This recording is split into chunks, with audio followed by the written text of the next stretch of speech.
एकीकृत बाल विकास योजना भारत सरकार द्वारा कुपोषण, शिशु मृत्यु दर, मातृ मृत्यु दर के स्तर में कमी लाने, बच्चों में मानसिक तथा बौद्धिक विकास की नींव डालने एवं उचित सामुदायिक शिक्षा के माध्यम से बच्चों के सामान्य स्वास्थ्य, पोषण तथा विकास संबंधी आवश्यकताओं की देखभाल में माताओं की क्षमता निर्माण के उद्देश्यों के साथ 2 अक्टूबर 1975 को एकीकृत बाल विकास योजना अर्थात इंटीग्रेटेड चाइल्ड डेवलपमेंट स्कीम प्रारंभ की गई थी।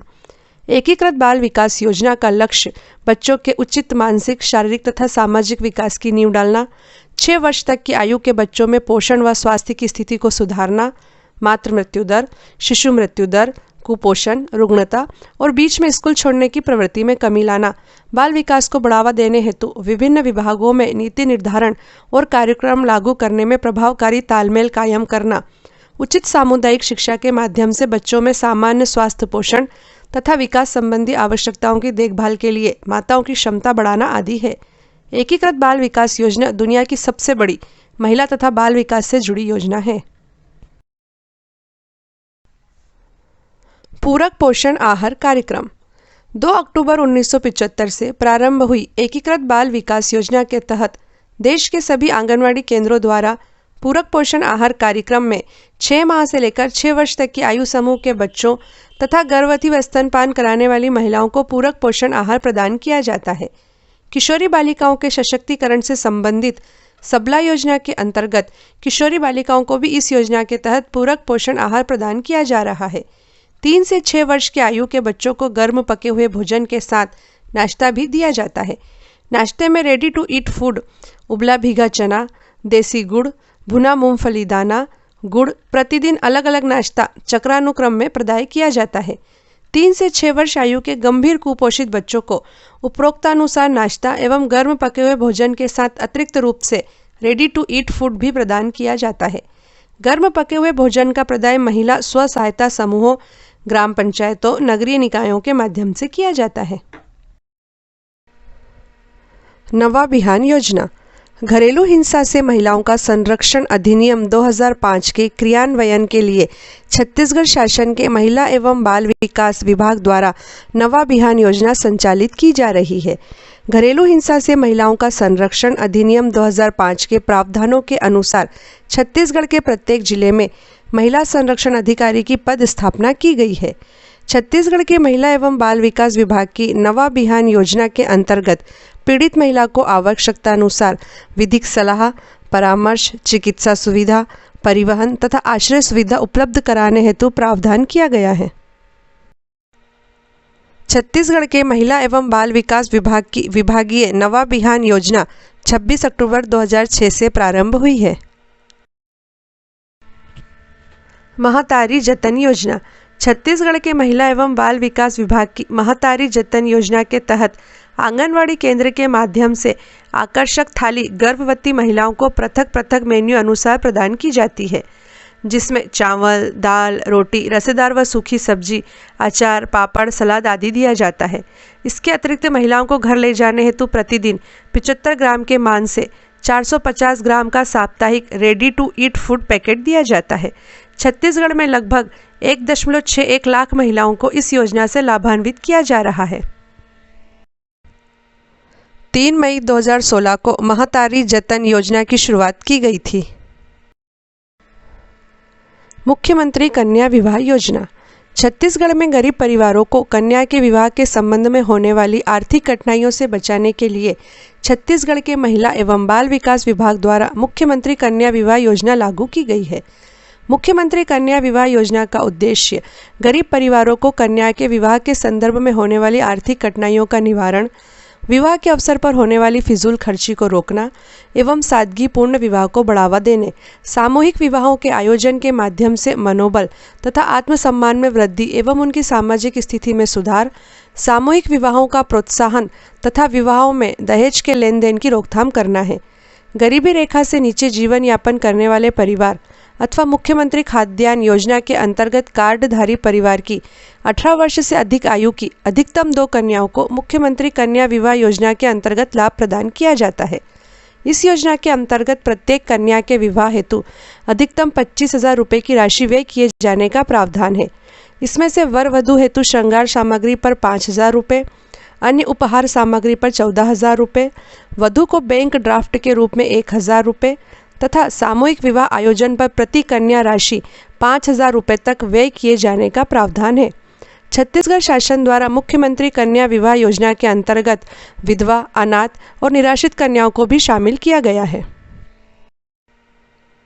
छत्तीसगढ़ के महिला एवं बाल विकास विभाग की विभागीय मुख्यमंत्री कन्या विवाह योजना 1 अप्रैल 2005 से प्रारंभ हुई है।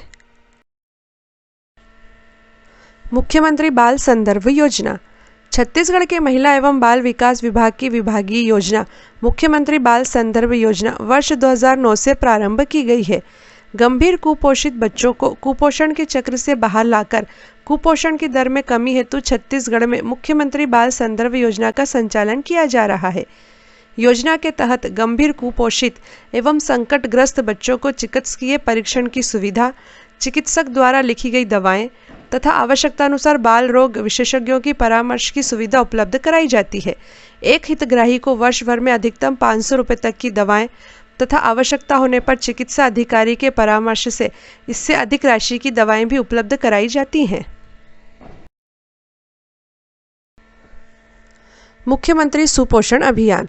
छत्तीसगढ़ में 6 वर्ष से कम आयु के बच्चों में व्याप्त कुपोषण तथा 15 से 49 वर्ष आयु वर्ग की महिलाओं में व्याप्त एनीमिया अर्थात शरीर में खून की कमी को जड़ से समाप्त करने के लिए छत्तीसगढ़ के महिला एवं बाल विकास विभाग द्वारा मुख्यमंत्री सुपोषण अभियान 2 अक्टूबर 2019 से प्रारंभ किया गया है।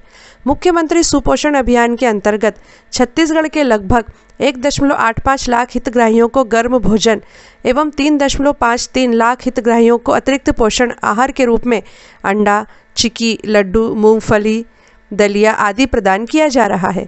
यह भी याद रखें कि छत्तीसगढ़ राज्य में 5 वर्ष से कम आयु वर्ग के लगभग 37% बच्चे कुपोषण एवं 15 से 49 आयु वर्ग की 47% महिलाएं एनीमिया से पीड़ित हैं। संस्कार अभियान।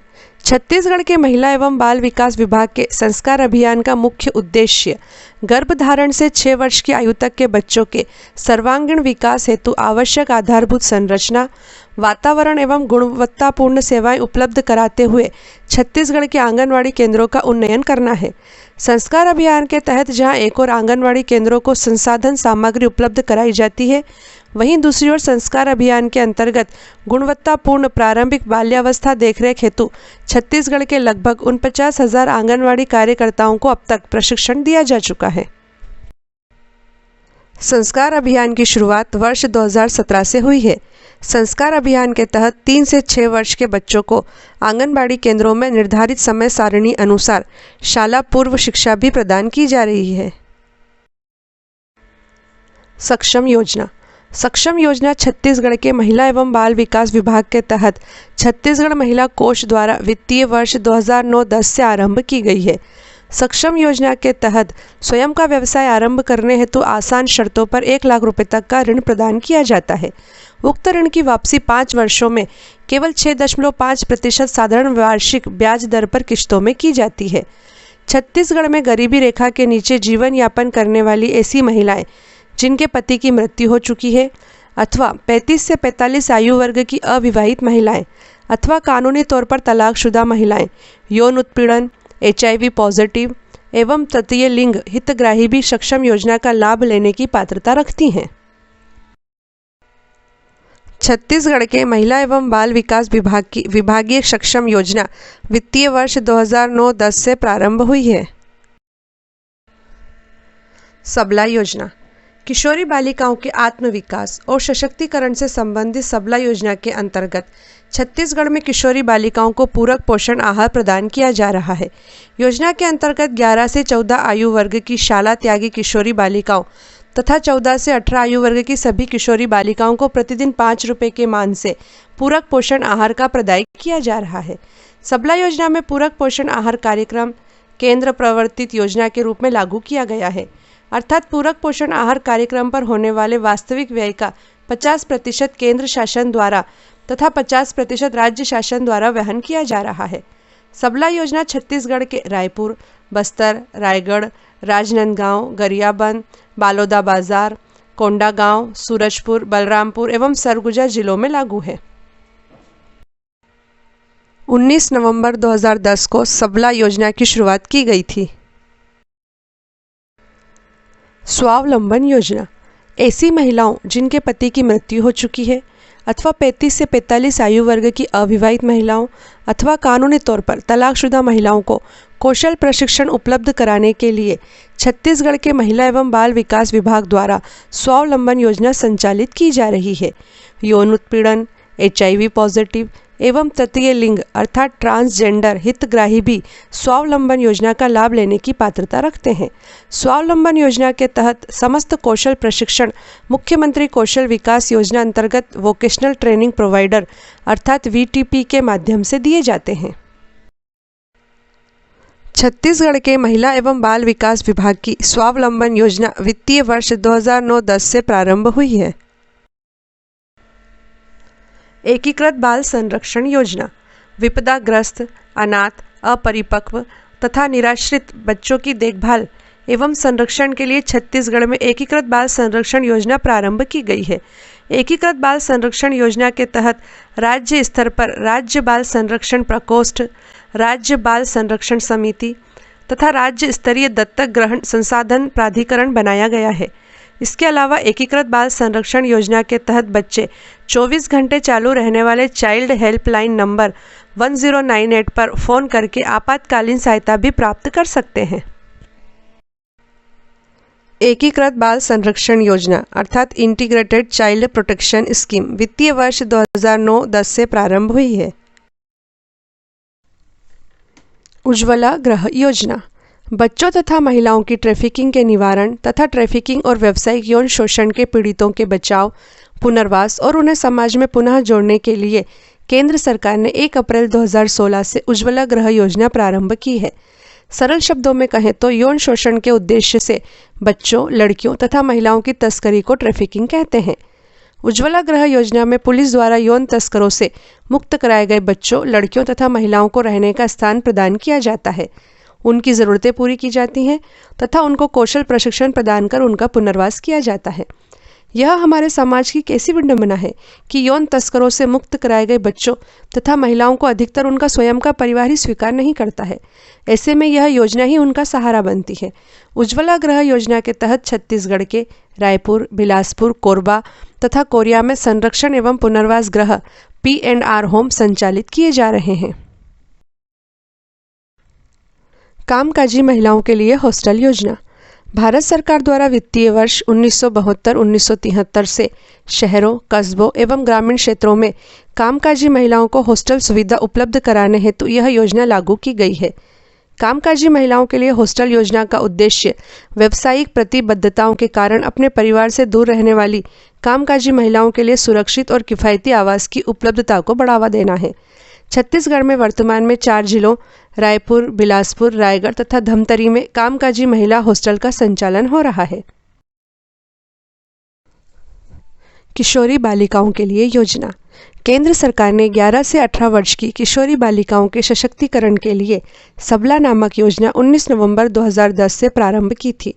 पोषण आहार प्रदान करना, फेरस सल्फेट तथा फोलिक एसिड की नीली टेबलेट का वितरण, स्वास्थ्य जांच, पोषण शिक्षा, परिवार कल्याण, adolescent reproduction and sexual health अर्श अर्थात किशोरियों को सेक्स एजुकेशन देना, बच्चों की देखभाल एवं गृह प्रबंधन पर मार्गदर्शन देना, लाइफ स्किल एजुकेशन एवं लोक सेवाओं तक पहुंच तथा किशोरियों को व्यावसायिक प्रशिक्षण देना इस योजना के प्रमुख उद्देश्य थे।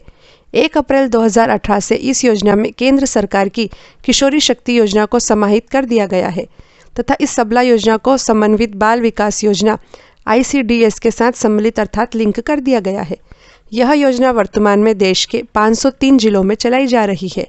छत्तीसगढ़ में सबला योजना 17 जिलों कोरबा, कोरिया, मुंगेली, बेमेतरा, बिलासपुर, जांजगीर, जशपुर, कवर्धा, दुर्ग, बालोद, महासमुंद, धमतरी, कांकेर, नारायणपुर, बीजापुर, दंतेवाड़ा तथा सुकमा में संचालित की जा रही हैं।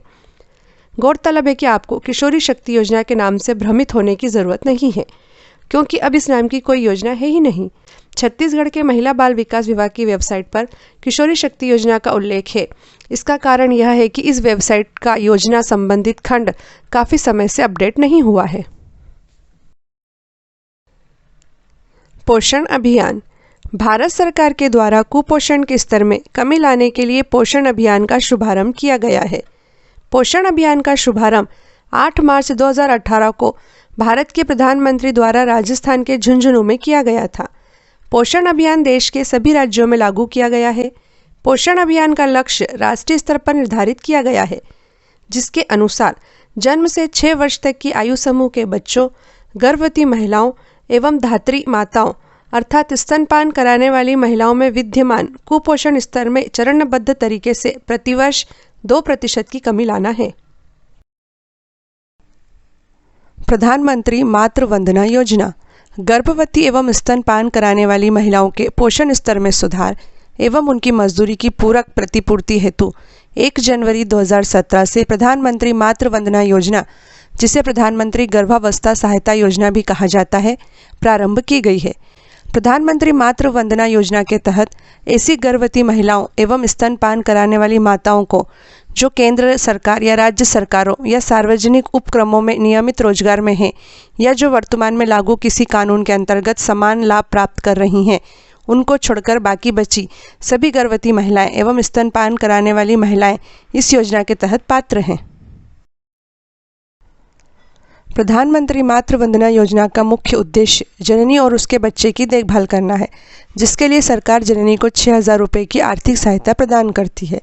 इस योजना के तहत सरकार पहले चरण में 1,000 रुपये, दूसरे चरण में 2,000 रुपये और तीसरे चरण में 2,000 रुपये गर्भवती महिलाओं को आर्थिक सहायता प्रदान करती है। बाकी के बचे हुए 1,000 रुपये सरकार तब प्रदान करती है जब कोई गर्भवती महिला अपने बच्चे को किसी अस्पताल में जन्म देती है या वह जननी सुरक्षा योजना की लाभार्थी हो। बेटी बचाओ बेटी पढ़ाओ योजना। भारत के प्रधानमंत्री ने 22 जनवरी 2015 को हरियाणा के पानीपत जिले से बेटी बचाओ बेटी पढ़ाओ योजना का शुभारंभ किया है। यह योजना बालिकाओं को जीवित रखने, सुरक्षित रखने, शिक्षित बनाने एवं सशक्त बनाने के लिए समन्वित एवं केंद्रीयकृत प्रयास सुनिश्चित करने हेतु शुरू की गई है। इसे एक राष्ट्रीय अभियान के रूप में सभी राज्यों एवं केंद्र शासित प्रदेशों में क्रियान्वित किया जा रहा है। लैंगिक भेदभाव के कारण बालिकाओं की हत्या रोकना, बालिकाओं का जीवन एवं सुरक्षा सुनिश्चित करना, बालिकाओं की शिक्षा व सहभागिता सुनिश्चित करना इस योजना के मूल उद्देश्य हैं। बेटी बचाओ बेटी पढ़ाओ योजना के तहत सोनोग्राफी सेंटर्स पर ट्रैकिंग सिस्टम लगाकर तथा समाज को जागरूक कर कन्या भ्रूण हत्या को रोकने का प्रयास किया जा रहा है, ताकि लिंगानुपात को ठीक किया जा सके। छत्तीसगढ़ में बालिकाओं की शिक्षा व सहभागिता सुनिश्चित करने हेतु भी इस योजना के तहत काफ़ी प्रयास हो रहे हैं। गौरतलब है कि बाल लिंगानुपात CSR को 0 से 6 वर्ष के प्रति 1,000 बालकों में बालिकाओं की संख्या के रूप में परिभाषित किया गया है। परीक्षा के दृष्टिकोण से आप यह भी याद रखें कि छत्तीसगढ़ का 2011 की जनगणना के अनुसार लिंगानुपात 991 है, जो कि देश में 5वें नंबर पर है। 2001 में छत्तीसगढ़ का लिंगानुपात 989 था। महिला पुलिस स्वयं सेविका योजना। महिलाओं के साथ होने वाली हिंसा की विभिन्न घटनाओं जैसे घरेलू हिंसा, लैंगिक हिंसा, दहेज उत्पीड़न, अवैध मानव व्यापार, बाल विवाह, लिंग चयन व भ्रूण हत्या आदि की त्वरित सूचना प्राप्ति एवं उस पर शीघ्र कार्रवाई होने पर ऐसी घटनाओं पर रोक लगाने में सहायता मिल सकती है। इसी को ध्यान में रखते हुए भारत शासन द्वारा महिला पुलिस स्वयं सेविका योजना 3 फरवरी 2018 से लागू की गई है। स्वयं सेविका के रूप में काम करने की इच्छुक महिलाएं 21 वर्ष से अधिक उम्र की और शैक्षणिक योग्यता हायर सेकेंडरी होनी चाहिए।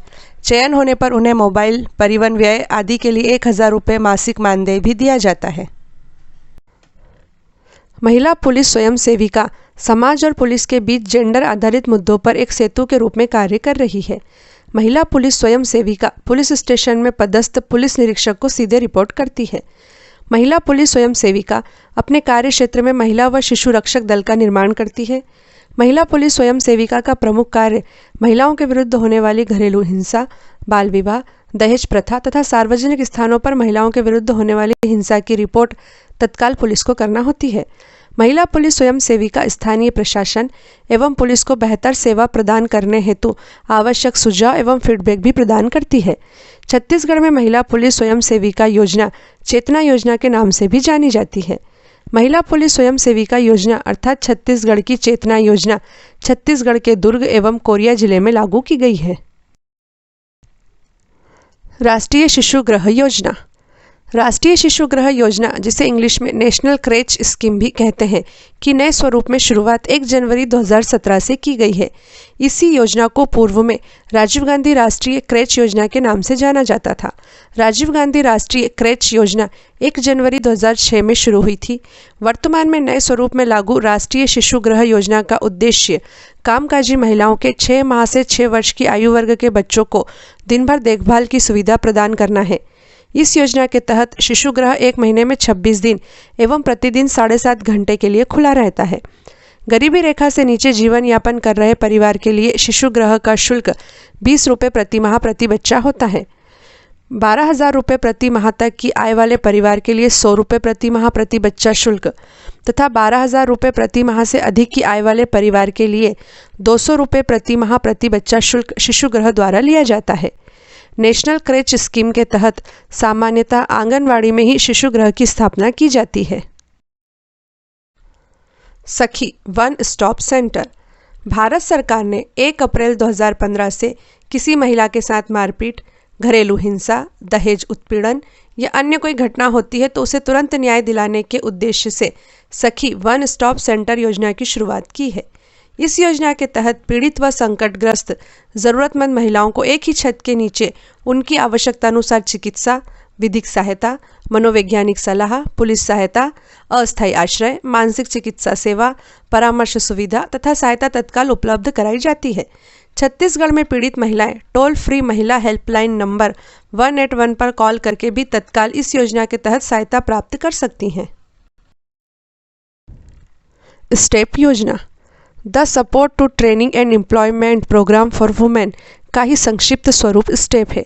स्टेप योजना वित्तीय वर्ष 1986-87 में भारत सरकार के महिला एवं बाल विकास मंत्रालय द्वारा महिलाओं को कौशल प्रशिक्षण देकर उन्हें रोजगार तथा स्वरोजगार के अवसर प्रदान कर आत्मनिर्भर बनाने के लिए शुरू की गई है। सरल भाषा में कहें तो स्टेप योजना महिलाओं को कौशल प्रशिक्षण देकर उन्हें एंटरप्रेन्योर या उद्यमी बनाने की दिशा में आगे बढ़ाती हैं।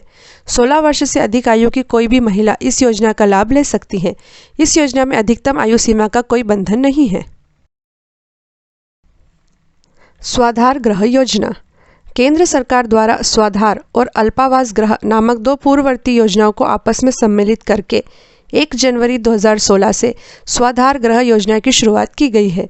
संकटग्रस्त महिलाओं, विधवा, निराश्रित, तिरस्कृत, परित्यज्यता आदि महिलाओं को निःशुल्क आवास, भरण पोषण, शिक्षण, प्रशिक्षण, विविध सहायता और पुनर्वास की व्यवस्था स्वाधार गृह योजना के तहत प्रदान की जाती है।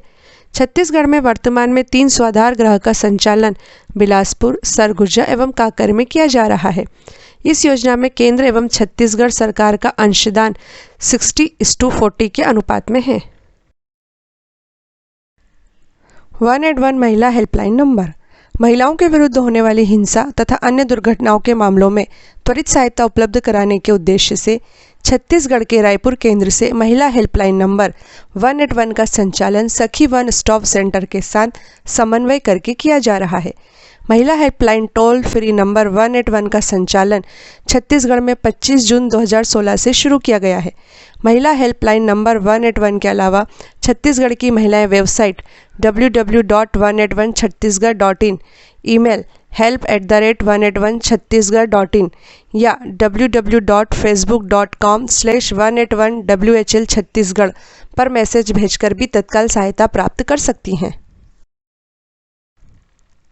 चाइल्ड लाइन 1098 चाइल्ड लाइन सुरक्षा एवं देखरेख के ज़रूरतमंद बच्चों के लिए 24 घंटे आकस्मिक फ़ोन सेवा है जो उन्हें तत्काल मदद प्रदान करती है। इस सेवा का प्रयोग कोई भी संकटग्रस्त बच्चा या उसकी ओर से कोई अन्य टोल फ्री नंबर 1098 पर फ़ोन कर सकता है। वर्तमान में रायपुर, दुर्ग, राजनांदगांव, बिलासपुर, रायगढ़, जशपुर, बस्तर, दंतेवाड़ा, कबीरधाम, कोरबा, अंबिकापुर, कोरिया, बलरामपुर एवं सूरजपुर में चाइल्ड लाइन की सेवाएं उपलब्ध हैं। बाल गृह 18 वर्ष आयु तक के बच्चों को जिन्हें देखरेख व संरक्षण की आवश्यकता हो, उन्हें चाइल्ड वेलफेयर कमेटी CWC के माध्यम से बाल गृह में प्रवेश दिलवाने के पश्चात आवास, शिक्षण, भोजन, वस्त्र तथा प्रशिक्षण की सुविधा दी जाती है। छत्तीसगढ़ में बालकों के लिए 4 तथा बालिकाओं के लिए 2 बाल गृह संचालित हैं। बालकों के लिए कवर्धा, जगदलपुर, दुर्ग, रायपुर में तथा बालिकाओं के लिए बिलासपुर तथा रायपुर में बाल गृह संचालित हैं।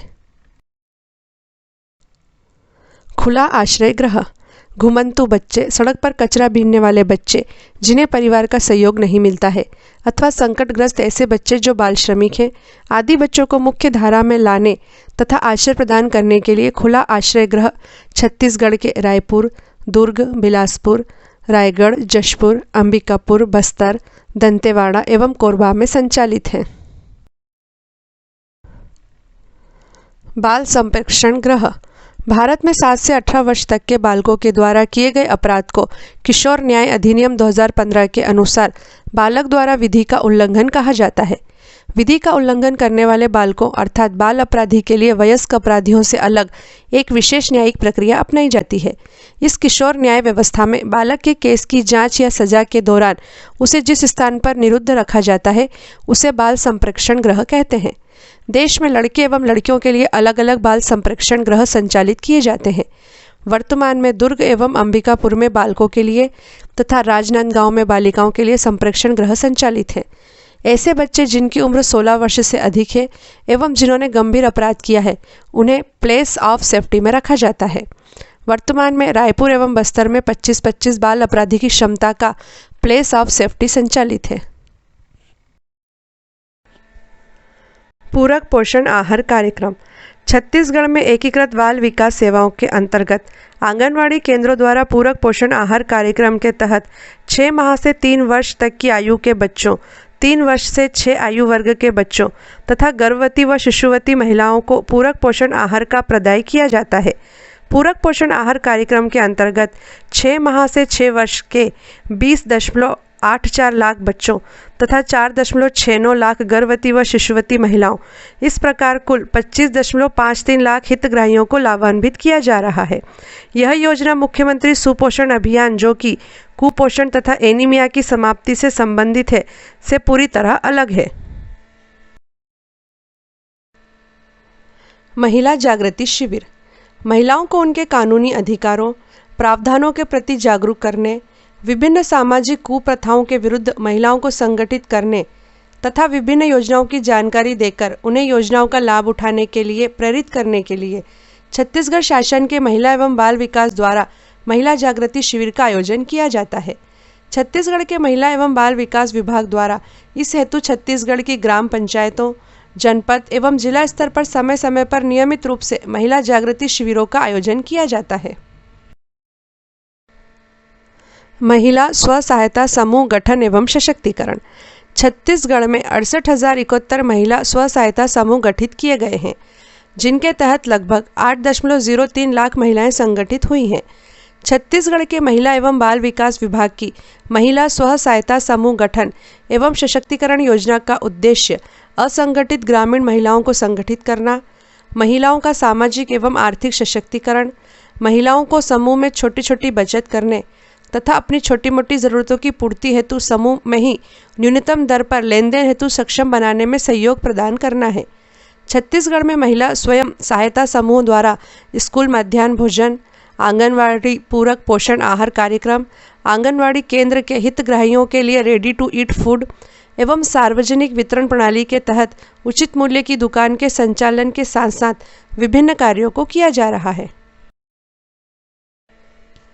ऋण योजना छत्तीसगढ़ राज्य में महिलाओं को सामाजिक एवं आर्थिक रूप से सशक्त किए जाने के उद्देश्य से छत्तीसगढ़ के महिला एवं बाल विकास विभाग के तहत छत्तीसगढ़ महिला कोष द्वारा महिला स्व सहायता समूह को आसान शर्तों पर ऋण योजना के तहत ऋण उपलब्ध कराया जाता है। ऋण योजना के अंतर्गत केवल 3 प्रतिवर्ष वार्षिक साधारण ब्याज दर पर प्रथम बार में 50,000 रुपये तक तथा द्वितीय बार में 2 लाख रुपये तक का ऋण प्रदान किया जाता है।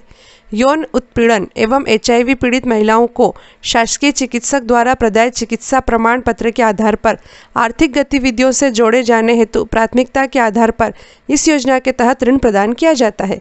यह ऋण जिला कलेक्टर के अनुमोदन से संबंधित जिला प्रबंधक प्रदान करते हैं।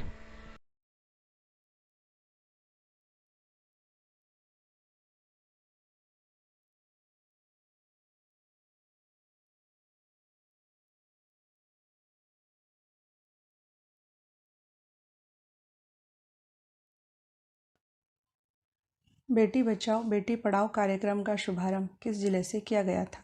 इसका उत्तर है पानीपत। भारत के प्रधानमंत्री नरेंद्र मोदी ने 22 जनवरी 2015 को हरियाणा के पानीपत जिले से बेटी बचाओ बेटी पढ़ाओ कार्यक्रम का शुभारंभ किया था।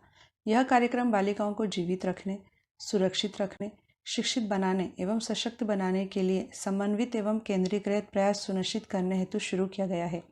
इसे एक राष्ट्रीय अभियान के रूप में सभी राज्यों एवं केंद्र शासित प्रदेशों में क्रियान्वित किया जा रहा है। लैंगिक भेदभाव के कारण बालिकाओं की हत्या रोकना, बालिकाओं का जीवन एवं सुरक्षा सुनिश्चित करना, बालिकाओं की शिक्षा व सहभागिता सुनिश्चित करना इस कार्यक्रम के मूल उद्देश्य हैं।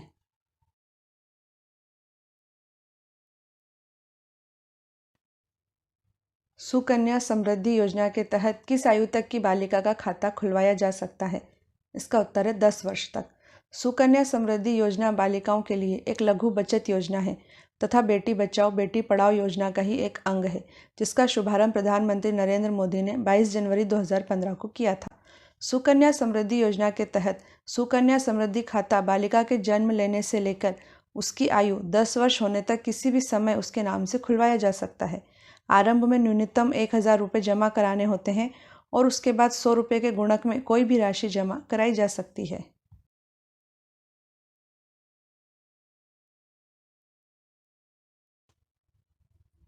समग्र शिक्षा अभियान कार्यक्रम कब शुरू किया गया था? इसका उत्तर है 24 मई 2018 को। 24 मई 2018 को आरंभ किए गए समग्र शिक्षा अभियान कार्यक्रम के माध्यम से स्कूली शिक्षा को गुणवत्तापूर्ण बनाने पर जोर दिया जा रहा है। योजना के तहत शिक्षा में तकनीकी प्रयोग बढ़ाकर विद्यार्थियों और शिक्षकों को अधिक सशक्त बनाया जाएगा। योजना में बालिका शिक्षा पर फोकस किया गया है। इस अभियान में पूर्व में चल रही 3 योजनाओं सर्व शिक्षा अभियान, राष्ट्रीय माध्यमिक शिक्षा अभियान और समग्र शिक्षा अभियान को समाहित कर दिया गया है। इसका उद्देश्य बच्चों को गुणवत्तापूर्ण शिक्षा प्रदान करने के साथ उन्हें समग्र रूप से विकास की ओर अग्रसर करना है।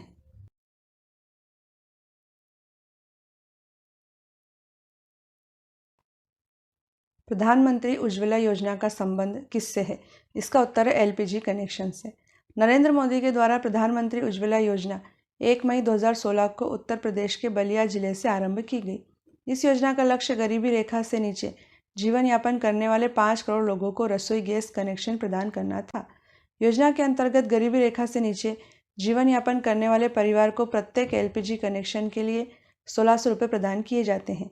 यह देश की पहली ऐसी योजना है जिसके माध्यम से देश में निर्धनतम परिवार की करोड़ों महिलाओं को लाभ पहुंचाया जा रहा है। BPL परिवारों को 5 करोड़ गैस कनेक्शन प्रदान किए जाने के लक्ष्य वाली इस योजना में 2019 के अंत तक रिकॉर्ड 8 करोड़ से अधिक गैस कनेक्शन प्रदान किए जा चुके हैं।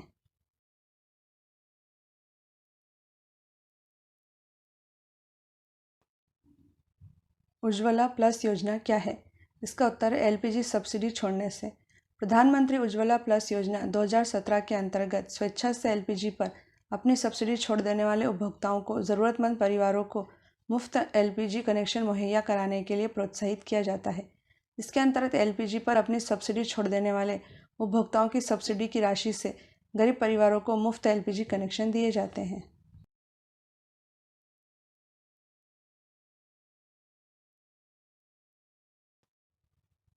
मेक इन इंडिया अभियान किस तारीख से प्रारंभ किया गया है? इसका उत्तर है 25 सितंबर 2014 से। भारत के प्रधानमंत्री नरेंद्र मोदी ने देश में मैन्युफैक्चरिंग सेक्टर को बढ़ावा देने के उद्देश्य से 25 सितंबर 2014 को मेक इन इंडिया अभियान का शुभारंभ किया। इस अभियान का प्रमुख उद्देश्य देश की अर्थव्यवस्था को प्रभावित करने वाले विनिर्माण के 25 क्षेत्रों में बदलाव लाना है ताकि रोजगार में वृद्धि हो तथा बेरोजगारी को दूर किया जा सके। गौरतलब है कि मेक इन इंडिया अभियान ने देश विदेश के निवेशकों के लिए भारत में व्यापार के द्वार खोल दिए हैं।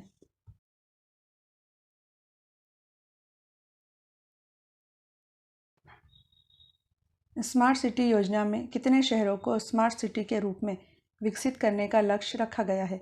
इसका उत्तर है 100 शहरों को। 25 जून 2015 को प्रारंभ की गई स्मार्ट सिटी योजना नरेंद्र मोदी सरकार की एक महत्वाकांक्षी योजना है। इसके तहत देश भर के 100 चुनिंदा शहरों को स्मार्ट सिटी के रूप में विकसित किया जाएगा। स्मार्ट सिटी का इंफ्रास्ट्रक्चर इस तरह से विकसित किया जाएगा कि वहां रहने वाले व्यक्ति को जरा भी असुविधा न हो।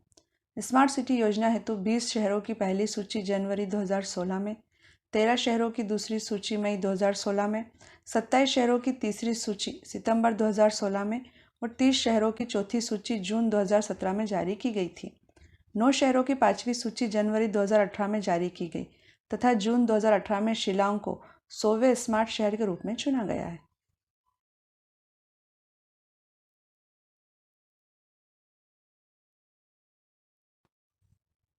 आयुष्मान भारत योजना में कितने रुपए का स्वास्थ्य बीमा उपलब्ध कराया जा रहा है? इसका उत्तर है सालाना 5 लाख रुपए का। मोदी केयर के नाम से मशहूर आयुष्मान भारत योजना 1 अप्रैल 2018 से शुरू की गई है। केंद्र सरकार आयुष्मान योजना के तहत देश के 10 करोड़ परिवारों या 50 करोड़ लोगों को सालाना 5 लाख रुपए का स्वास्थ्य बीमा उपलब्ध करा रही है। आयुष्मान भारत योजना को प्रधानमंत्री जन आरोग्य योजना भी कहा जाता है। यह वास्तव में देश के गरीब लोगों के लिए हेल्थ इंश्योरेंस स्कीम है। लाभार्थी सरकार द्वारा सूचीबद्ध निजी अस्पतालों में अपने परिवार का इलाज करा सकेंगे। इसे पूर्व में चल रही राष्ट्रीय स्वास्थ्य बीमा योजना के स्थान पर प्रारंभ किया गया है।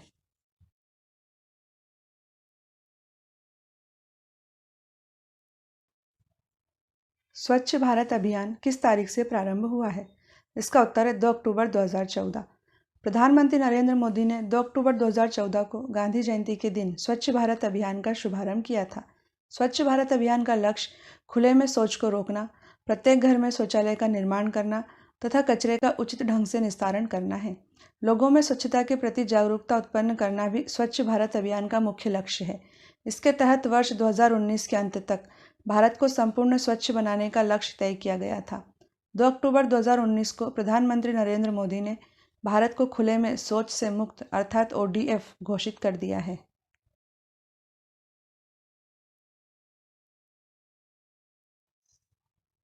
जन धन योजना किस तारीख से प्रारंभ हुई है? इसका उत्तर है 28 अगस्त 2014। प्रधानमंत्री जन धन योजना का उद्देश्य देश के सभी परिवारों की बैंक खातों तक पहुंच बनाना है। प्रधानमंत्री जन धन योजना 28 अगस्त 2014 को मोदी सरकार द्वारा प्रारंभ की गई थी। इसके अंतर्गत जीरो बैलेंस पर बैंक खाता खोला जा सकता है। निर्धन लोगों को आर्थिक रूप से सशक्त बनाने हेतु चलाई गई इस योजना में खाता धारकों को 30,000 रुपये का न्यूनतम जीवन बीमा और 1 लाख रुपए का दुर्घटना बीमा दिया जाता है। खाताधारी को ATM कार्ड की तरह रुपए डेबिट कार्ड की सुविधा दी जाती है। खाताधारी बैंक से 6 महीने के अंतराल पर 5,000 रुपये की राशि ऋण के तौर पर भी प्राप्त कर सकता है।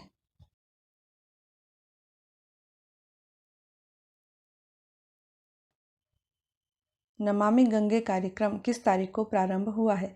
इसका उत्तर है 7 जुलाई 2016 को। गंगा नदी को स्वच्छ बनाने हेतु 7 जुलाई 2016 को केंद्र सरकार के द्वारा नमामि गंगे कार्यक्रम का प्रारंभ किया गया है। 20,000 करोड़ रुपए की लागत वाले इस कार्यक्रम के द्वारा गंगा नदी की स्वच्छता हेतु अनेक योजनाएं क्रियान्वित की जा रही हैं, जिनमें गंगा नदी को प्रदूषण मुक्त करने के लिए जलमल उपचार संयंत्रों की स्थापना, जैवोपचार, गंगा में ठोस कचरा प्रवाहित करने पर रोक, गंगा में गिरने वाले गंदे पानी के उपचार हेतु संयंत्रों की स्थापना, गंगा में गिरने वाले जल मल को निकासी बिंदु पर ही रोकने के उपाय, गंगा किनारे स्थापित कारखानों पर अंकुश जैसे कार्य शामिल हैं।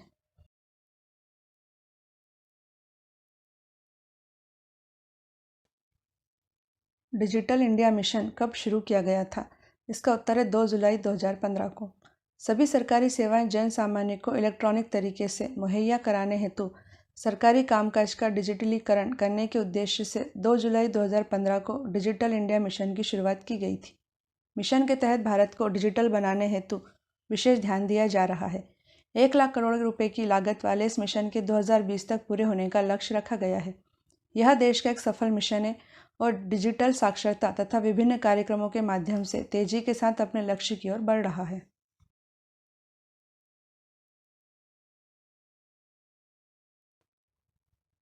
स्टार्टअप इंडिया अभियान किससे संबंधित है?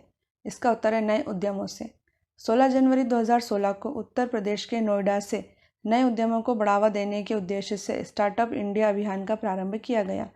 योजना का मुख्य उद्देश्य छोटे शहरों व गांवों के युवाओं को लाभ पहुंचाना है। इसके तहत युवाओं को नवीनतम एवं रचनात्मक कार्यों के लिए आर्थिक मदद व टैक्स में छूट दी जाती है। युवाओं को स्टार्टअप प्रारंभ करने के लिए मार्गदर्शन और तकनीकी सहायता उपलब्ध कराने का भी प्रावधान है।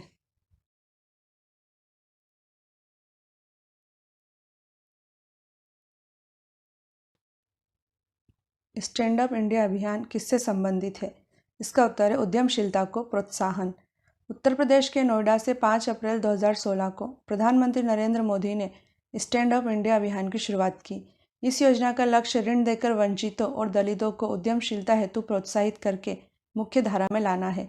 केंद्र सरकार की इस योजना के अंतर्गत 10 लाख रुपए से 1 करोड़ रुपए तक का ऋण अनुसूचित जाति, अनुसूचित जनजाति और महिलाओं को प्रदान किया जाता है।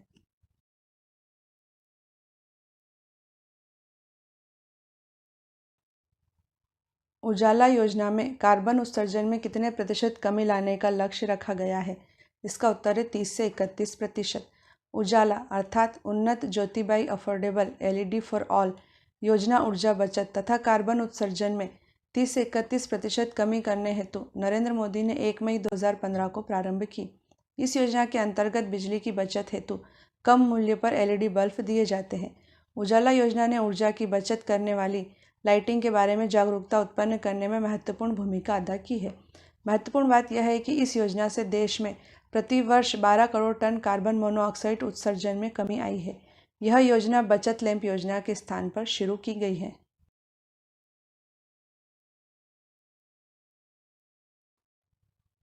दीनदयाल उपाध्याय अंत्योदय योजना का मुख्य उद्देश्य क्या है? इसका उत्तर है कौशल विकास।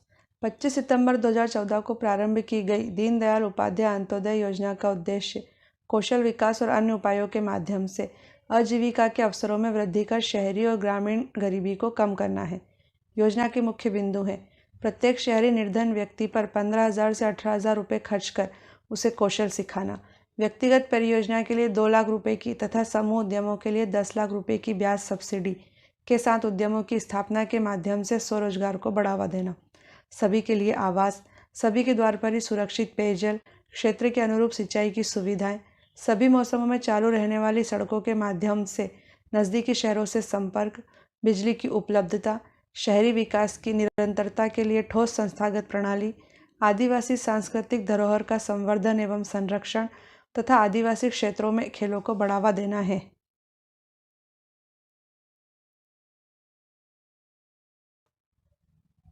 राष्ट्रीय रुर्बन मिशन की शुरुआत किस वर्ष की गई है? इसका उत्तर है 2016 में। भारत के प्रधानमंत्री नरेंद्र मोदी ने 21 फरवरी 2016 को छत्तीसगढ़ के राजनांदगांव जिले के कुरुभात गांव से राष्ट्रीय रुर्बन मिशन का शुभारंभ किया था। राष्ट्रीय रुर्बन मिशन के तहत ग्रामीण क्षेत्रों में आधारभूत सेवाओं में वृद्धि तथा सुविधाएं प्रदान कर गांवों का विकास करना है।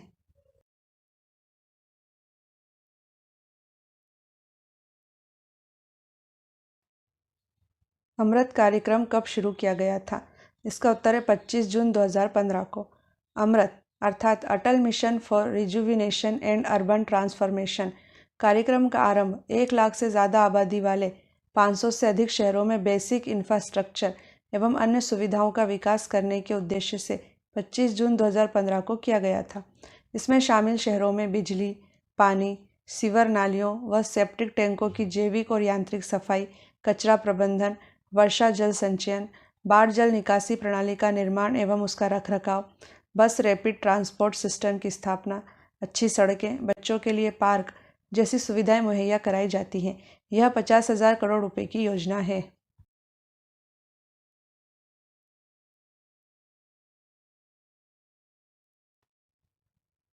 सुगम्य भारत अभियान किसके लिए शुरू किया गया है? इसका उत्तर है विकलांगों के लिए। सुगम्य भारत अभियान का आरंभ प्रधानमंत्री नरेंद्र मोदी द्वारा 3 दिसंबर 2015 को अंतर्राष्ट्रीय विकलांग दिवस के दिन किया गया था। केंद्र सरकार ने विकलांगों अर्थात दिव्यांगों के उत्पादक, सुरक्षित और गरिमापूर्ण जीवन जीने के लिए उन्हें प्रगति और विकास हेतु समान अवसर और सुगम्यता प्रदान करने हेतु सुगम्य भारत अभियान की शुरुआत की है।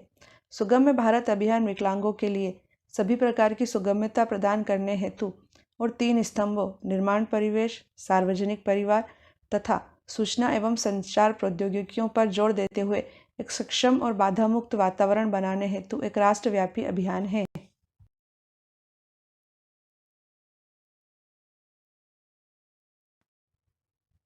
प्रधानमंत्री आवास योजना किस तारीख को प्रारंभ की गई है? इसका उत्तर है 20 नवंबर 2016 को। प्रधानमंत्री नरेंद्र मोदी ने 20 नवंबर 2016 को आगरा से प्रधानमंत्री आवास योजना का शुभारंभ किया। यह योजना शहरी तथा ग्रामीण क्षेत्रों के लिए दो अलग अलग नामों प्रधानमंत्री आवास योजना शहरी तथा प्रधानमंत्री आवास योजना ग्रामीण से चलाई जा रही है। लोगों को अपना घर दिलाने के उद्देश्य से योजना के तहत वर्ष 2022 तक 2 करोड़ से ज़्यादा घरों का निर्माण किया जाएगा।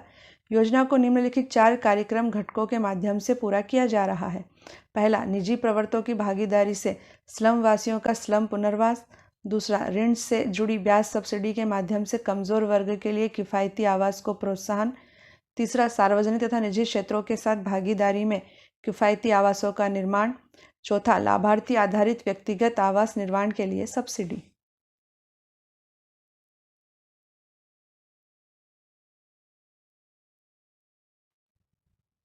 प्रधानमंत्री मुद्रा योजना का संबंध किससे है? इसका उत्तर है बैंक ऋण। प्रधानमंत्री मुद्रा अर्थात micro units development and refinance agency limited योजना एक बैंक ऋण योजना है जो लघु उद्यमों, कंपनियों व स्टार्टअप्स को वित्तीय सहायता उपलब्ध कराने के लिए 8 अप्रैल 2015 को प्रारंभ की गई थी। इस योजना के अंतर्गत 3 श्रेणियों में ऋण दिया जाता है। पहली है शिशु। इसके अंतर्गत नए उद्यमियों को व्यापार प्रारंभ करने हेतु 50,000 रुपये तक का ऋण दिया जाता है। दूसरी है किशोर। इसके अंतर्गत उन उद्योगों को 50,000 से 5 लाख रुपए तक का ऋण दिया जाता है जो प्रारंभ तो हो गए हैं पर अभी स्थापित नहीं हो पाए हैं। तीसरी है तरुण। इसके अंतर्गत स्थापित हो चुके लघु उद्योगों को व्यापार वृद्धि हेतु 10 लाख रुपए तक का ऋण उपलब्ध कराया जाता है।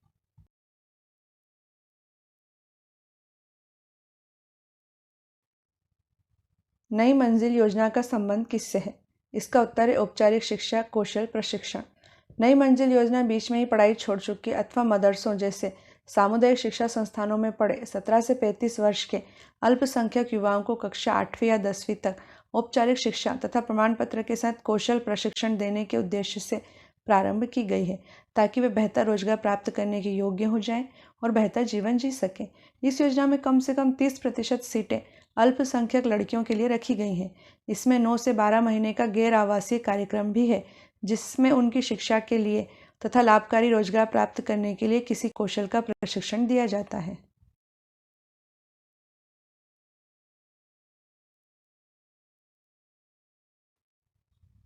सागरमाला राष्ट्रीय परिप्रेक्ष्य योजना किस तारीख को प्रारंभ हुई है? इसका उत्तर है 14 अप्रैल 2016 को। 14 अप्रैल 2016 को प्रधानमंत्री नरेंद्र मोदी ने सामुद्रिक भारत सम्मेलन के शुभारंभ के अवसर पर सागरमाला राष्ट्रीय परिप्रेक्ष्य योजना प्रारंभ की। सागरमाला सरकार का एक प्रमुख कार्यक्रम है जिसका उद्देश्य देश में बंदरगाहों की अगुवाई में विकास को गति प्रदान करना है। इस कार्यक्रम से लॉजिस्टिक्स लागत में लगभग 35,000 करोड़ रुपए की वार्षिक बचत हो सकती है। साथ ही वर्ष 2025 तक भारत का व्यापारिक निर्यात बढ़कर 110 अरब डॉलर तक होने की संभावना है। इस योजना के माध्यम से लगभग 1 करोड़ नए रोजगार अवसर पैदा होने का अनुमान है।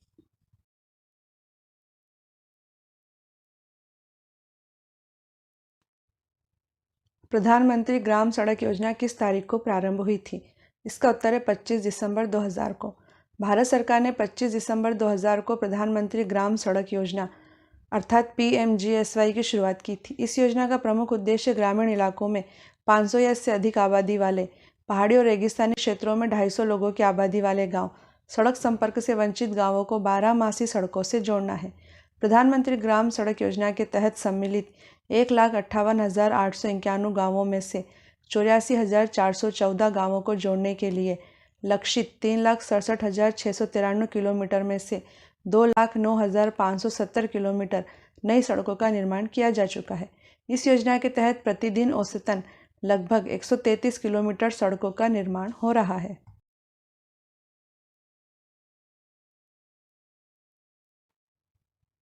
ई-नाम योजना किससे संबंधित है? इसका उत्तर है किसानों को उनकी उपज का उचित मूल्य दिलाने से।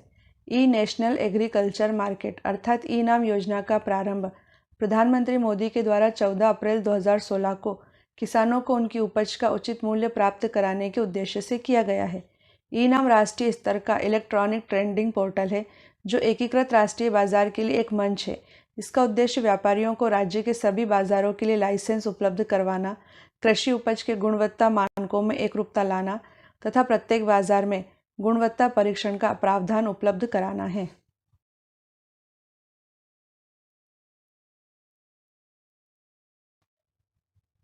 उड़ान योजना का संबंध किससे है? इसका उत्तर है सस्ती हवाई सेवा। उड़ान यानी उड़े देश का आम नागरिक योजना देश के आम नागरिकों को सस्ते में हवाई सफ़र कराने के मकसद से शुरू की गई है। इस योजना के तहत छोटे शहरों को हवाई सेवाओं से जोड़ा जाएगा। पहली सेवा शिमला और दिल्ली के बीच प्रारंभ की गई थी, जिसका शुभारंभ 27 अप्रैल 2017 को प्रधानमंत्री नरेंद्र मोदी ने शिमला के जुव्वरहट्टी हवाई अड्डे से किया था।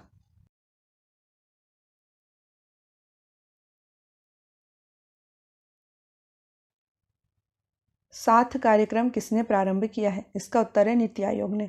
साथ अर्थात sustainable action for transforming human capital कार्यक्रम का आरंभ 10 जून 2017 को नीति आयोग द्वारा किया गया है। शिक्षा व स्वास्थ्य क्षेत्र में कायाकल्प करने के उद्देश्य को लेकर इसका आरंभ किया गया है। यह कार्यक्रम विभिन्न राज्यों द्वारा नीति आयोग से अपेक्षित तकनीकी सहायता की आवश्यकता पूरी करेगा। इसका लक्ष्य बेहतर स्वास्थ्य प्रणालियों के लिए राज्यों की 3 भावी रोल मॉडल का चयन और निर्माण करना।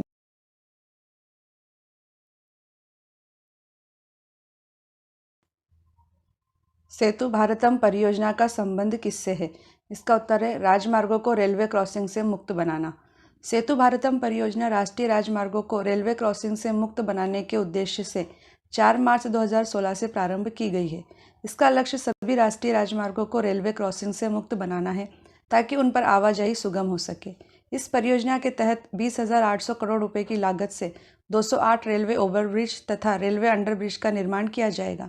साथ ही लगभग 1500 पुराने और खस्ताहाल पुलों को लगभग 30,000 करोड़ रुपए की लागत से चरणबद्ध तरीके से मजबूत बनाकर सुधारा जाएगा।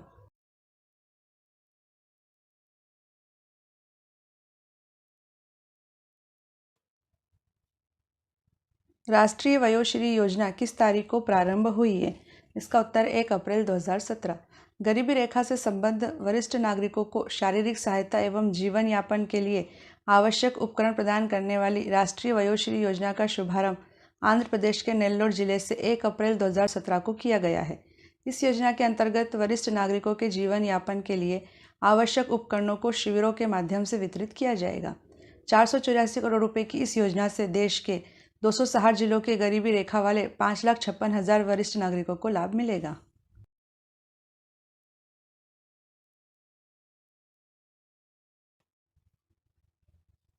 हृदय योजना का संबंध किससे है? इसका उत्तर है विरासत स्थल संरक्षण से।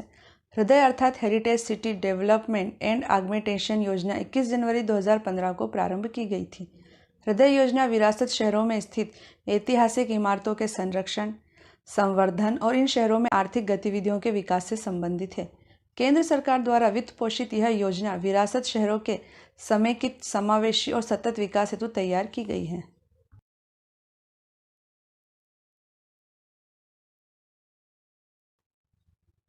स्वच्छ स्वस्थ सर्वत्र अभियान किस दिनांक से प्रारंभ हुआ है?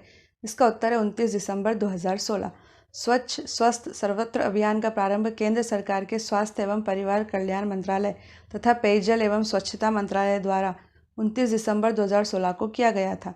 इस अभियान के माध्यम से स्वच्छ भारत से एक कदम आगे स्वस्थ भारत के निर्माण पर जोर दिया जा रहा है। इस अभियान का उद्देश्य बेहतर स्वच्छता, ज़्यादा जागरूकता और स्वस्थ जीवन शैली अपनाकर उत्तम स्वास्थ्य के लक्ष्य को प्राप्त करना है।